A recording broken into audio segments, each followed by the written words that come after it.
அனைவருக்கும் வணக்கம். முகமூடி மனிதர்கள் இவர்களை பற்றி பார்ப்போம்.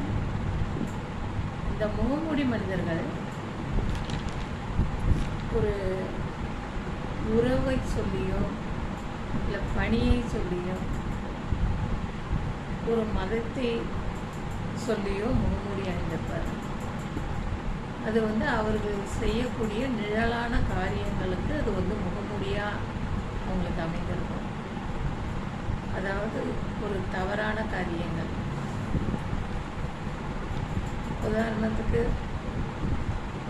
ஒரு உறவு, இந்த உறவு கரெக்டான உறவு தான், இவங்கள்ட்ட நம்ம பிள்ளைங்களை விட்டுட்டு வெளியில் போகலாம் அப்படின்னு நம்ம முடிவு பண்ணியிருப்போம்.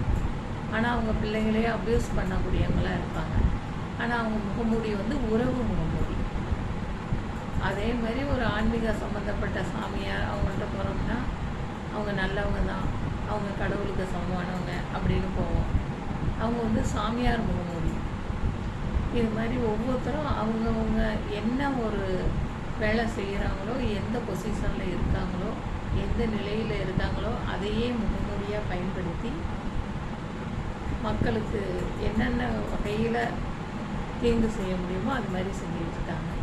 இந்த மனிதர்களை விட கோபமோ பாசமோ வெறுப்போ எதாக இருந்தாலும் உடனே காட்டக்கூடிய மனிதர்கள் எவ்வளவோ பெஸ்ட்டானவங்க.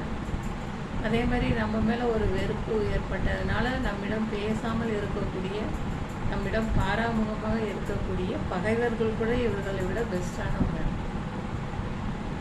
இவங்க நம்மை நம்ப வைத்து மோசம் செய்பவர்கள். இவர்களிடம் தான் நம்ம ரொம்ப ஜாக்கிரதையாக இருக்கணும்.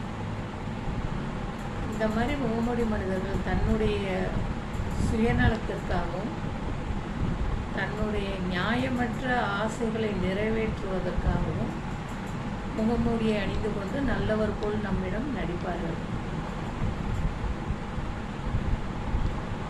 இவர்கள் எப்படிப்பட்டவங்க?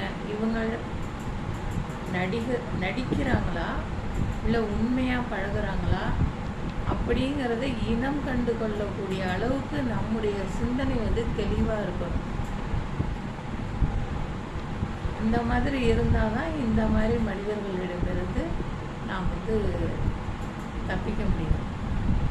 அதனால் எப்பயுமே நம்ம சிந்தனையை தெளிவு பெற வைத்துக்கொள்ள வேண்டும். அது மாதிரி வச்சுருந்தால் தான் இப்படிப்பட்ட முகமூடி மனிதர்களை இனம் கொண்டு கொள்வோம். இந்த உலகத்தில் எல்லாரும் கலந்து தான் இருப்பாங்க. அவங்கள்டேருந்து நம்ம எப்படி தப்பிக்கிறது அப்படிங்கிற யுக்தியை தான் நம்ம கற்றுக்கணும். அதுதான் நம்ம செய்ய வேண்டிய ஒரு முக்கியமான வேலை. இதை பற்றி யோசிப்போம், செயல்படுவோம்.